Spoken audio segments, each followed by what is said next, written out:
television. And guess what? Today I am Regina Platt, the stepologist. And who joins me? Who is this lady right here? I don't know. Sometimes there's a time I didn't know. So I know her as Bryn Woods, right? But you all may know her as. Well, I might be the professor of change. I might be Brenda Ringwood. I might be a child of God, which there's no might be about that. She is. Don't play. We just got out of a session. So here we are on today, and we're going to start off where we talk about the person, right? Brent, introduce the person of you, right? That person that people may perceive that they see, but don't even know yet. Let's talk a little bit about Brent, my friend. Come on. Well, a few years ago, I would have told you I didn't know who I was, didn't know what I wanted to do. And I didn't know where my life was going because I was not living in my purpose. I was not living a happy life, and I was not living the life that God wanted me to live. So I had to change. How many of you have ever been at that point where you didn't know who you was? You didn't know where you were going. You didn't know what your purpose aligned with. Let's be honest. Lean in. Mm-hmm. Come on, talk. Very true. So, well, I had to realize that in order to do the things that I wanted in life, that I had to change. And I had to change from the inside to the outside. And it took time. And you can't just sit back and say, oh, I'm not going to do that anymore. Mm-hmm. Your actions will tell you if you're not going to do that anymore. So I had to have a long period of time of change. Just like losing weight, you don't just wake up and say, I'm going to lose weight and 10 pounds falls off. You don't just make the decision to stop doing something and it just stops. It's a struggle. It's a struggle because it takes time. Just like going to the gym, to change the body, it takes time. To change the mindset, it takes time. To change actions, it takes time. And I had to reflect on what that time was going to look like and what my life was going to look like by taking the time to make those changes. So a great man I know, Bishop Theodis Williams, he states this. He says that with great revelation comes transformation, right? And I need you all to settle in this as Brent is talking about this. The transformation normally comes in the inside before you ever get to see it show up. There's a transformation that's happening from within. And so people are looking at the outer while the work is happening in, and you're critiquing, belittling, and slandering the person who is struggling. But they're changing. So it's not that I could sit and say your life has been made over, or that it's never going to be made over, or look at people and judge people, because you never know what's happening from within. Because with great revelation comes transformation. And so, yes. Do you want to add a little bit more to that piece before we move to the next one? Well, I kind of do, and the reason why I would want to talk about that is that we all struggle. I don't care how much money you make, how great your family life is, how happy you are, there's still struggles. And we struggle because sometimes there's conflict that we're fighting within ourselves. And my dad used to tell me all the time that you are your own worst enemy. You do this to yourself. You bring all this about yourself. And he was right, because we want to be people pleasers, and we want to make sure everybody thinks good of us, and we want to make sure that we have this appearance on the outside that we're this great person. And the reality is I was not. I was a sinner deep, deep in sin. I knew what I needed to do, but I wasn't doing it. And God said, enough. We're going to start working on you. And I listened. See, that's the key. I listened. Are you listening? Mm-hmm. Are you listening? I'm sorry, I had to over you. Are you listening? Because I've been at the point where I was at rock bottom.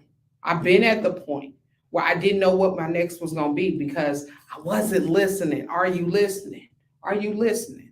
Because if you're listening, you don't have to go all the way to the bottom. Mm-hmm. If you're listening, you can receive that, be able to look out and see that you got destiny agents that are aligning with you. Are you listening?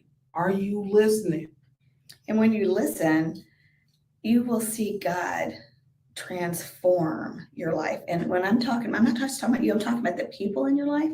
He will cut people out. He will bring people to you. He will bring situations to you, and he will bring you through to the other side where he wants you to be.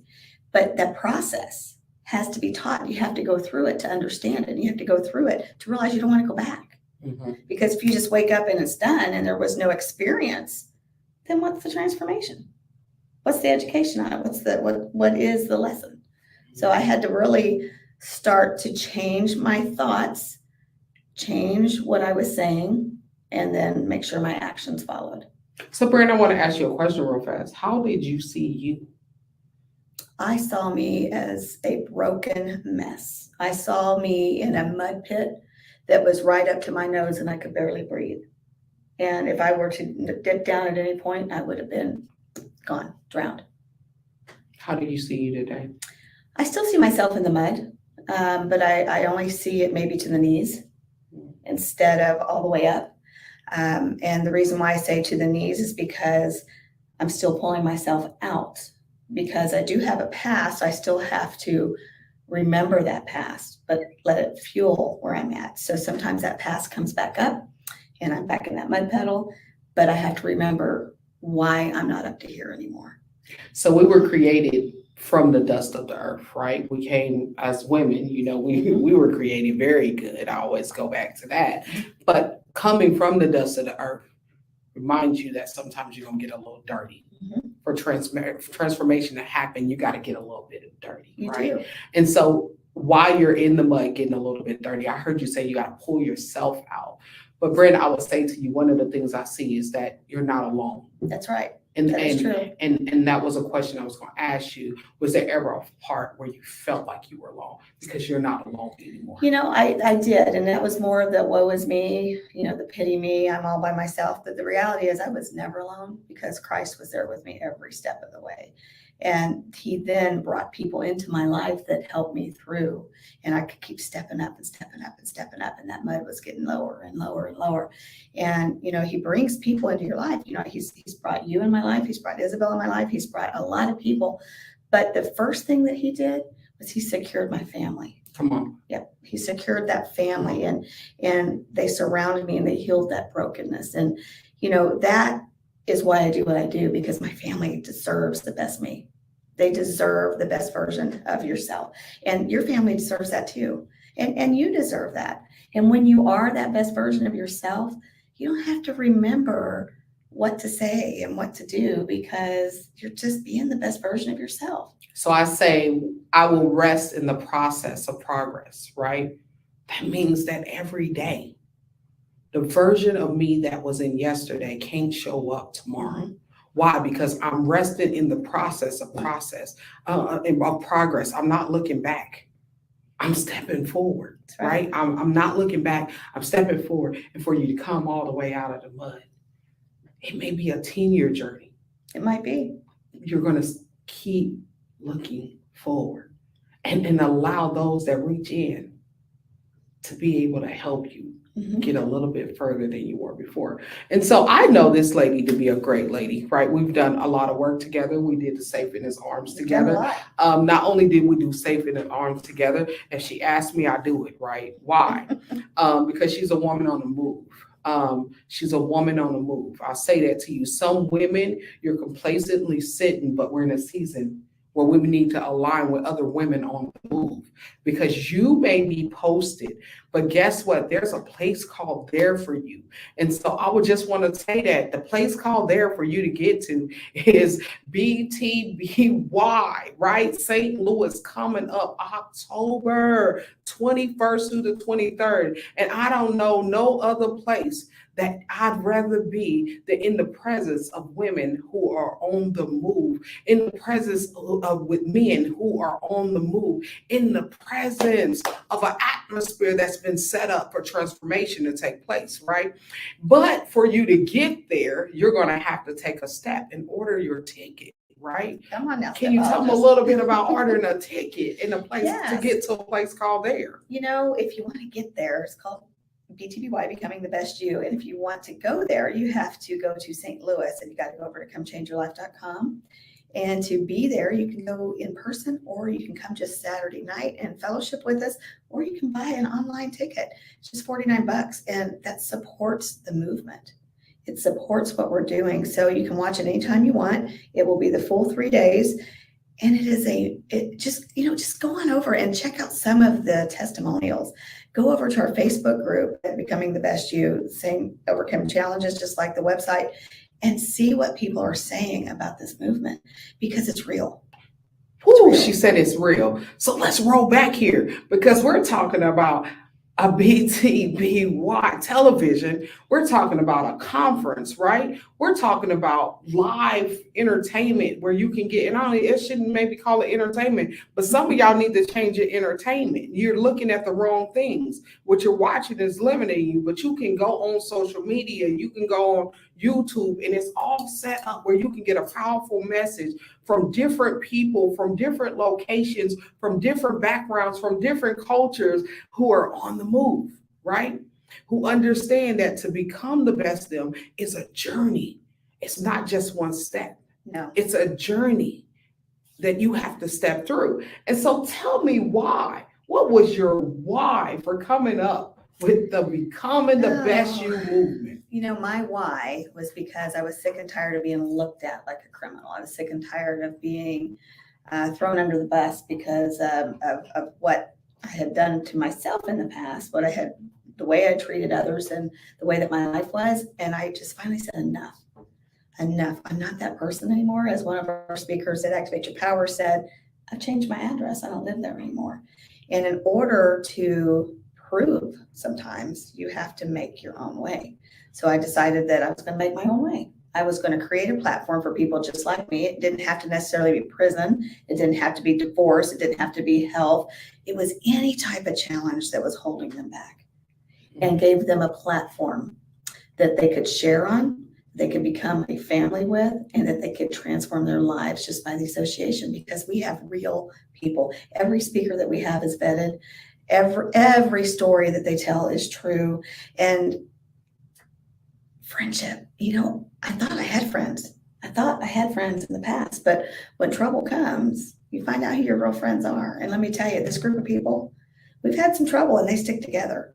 They don't run. They give you their advice. They give you their love. And that's what I wanted. I wanted to create a platform for people who wanted to change. Not everybody wants to change. And this isn't for everybody. So, if you're stuck and you don't want to get out of that mud, don't participate. Don't watch any more episodes. This is solely for the people who want to change their life. So I decided I needed to create that environment for myself. And if I could create it for myself and I could see change, then we could do that for other people. And again, this is for people who want to change. Not everybody does. That's the thing I love that you added and you put that piece there, that want. What do you want for yourself, right? And that's a question that you sat with right now. What do you want for yourself, right? So imagery, just so you can see, I'm thicker than a snicker. I always say that, you see it, right? But for transformation to happen with me, I'm going to have to take more steps, right? I thought I was stepping enough, right? I was doing the stepping the way I've done in my past. When I was younger, my metabolism was different and I stayed smaller with the same metabolism, but I can't do it the same way I used to do it anymore. Mm-hmm. To become the best me in my today, that means I got to change my algorithm. I got to change the tools that I'm working with, and I got to get on the move, right? I got to get on the move. And one of those things is authenticity. Yes. This movement is authentic. Why is it authentic? Because it's not about what she is doing. Mm-mm. It's about what you're willing to do for you. That's right. It's all about you. It's about what you're willing to do for you. You got to have the vision. And so if you watch this, document that vision. But not only document the vision, get the ticket. I'm just playing with you. Get the ticket, right? Not only get the ticket, surround yourself. She just told you she had to surround herself with people who could lean into her, right? Who are you surrounded with? Because you may be surrounded by people that are weighing you down. You may be surrounded by people who are taken from you. You may be surrounded by people that don't see you, right? So they don't want to see you. They would rather talk about you. They would rather pull you down. And at the minute that they see you trying to come up for air and making that change, and they're seeing that your life might be actually panning out, they're going to slap you back down. Those are the people you need to get rid of out of your life. And sometimes that's even family. So real quick question, as we wrap up, that I want to ask you is, what is your output that you see BTB having in the next 10 years? Wow, I see Christ moving people. And when I say moving people, I see him moving them in the direction that he wants them to go, and cutting loose the people that you don't need surrounded in your life, that are either troublemakers or holding you down, filling that mud bucket for you. You know, they're dumping that mud, trying to keep you down. I see Christ eliminating that, and I see him transforming lives. Even though this is not a Christian movement, we do talk about the Word of God. We do the Safe in His Arms conferences for those who want to receive more of that. Everybody is welcome. We don't care what your race is, what your sexual preference is. We want to see change in you. I just talk about Christ because he has been the one who's changed me from the inside out. I always will give him the credit, but I see in 10 years, I see millions of people changing their lives. That's what I see. And that's what I want to see. And that's what I want for everybody at your own pace when you're ready. But we want to give you the tools to do that. So I asked her the question so the path can be illuminated, right? They say write the vision and make it plain so that others can run with it. So we just spoke about the vision in the presence of you so that you can run with it. I don't know if you already got your ticket, but if you do not got your ticket, let me say to you, you can go right on to the ComeChangeYourLife.com. It's in the title, ComeChangeYourLife.com, for the Becoming the Best You conference. We have them all over. We're going to probably be down in Florida in February. We're still trying to get that venue taken care of. The speakers, we have our core speakers, but you know, sometimes they can't make that date. So there's also other ones. We always talk about different things. Always. They'll share their stories, but it gets changed. It gets changed so you can keep coming back and learning more and more and more. You know, just like this time we have Isabel. She's going to be coming to the stage. She's going to talk a little bit about her story. Regina's coming back. I don't even know what this woman's going to talk about, but I know it's going to be good. She probably don't even know yet herself, but I'm telling you it's going to be good because she will pray about it before she comes on that stage. How can it not be good when God's involved? So again, I am Regina Platt, your stepologist, and I tell you, lean in, get your ticket, get in alignment. I gave you a couple tips on today. As you just watched, you need to tell that vision so it can be illuminated. You got to share it. You got to document it. Not only that, you got to understand that it's not a bad thing to be in the mud if you're willing to go through the process of progress. We thank you all for tapping in, and when you lean in, you always win. Thank you again for joining us on BTBY TV. Bye, y'all. Bye, guys.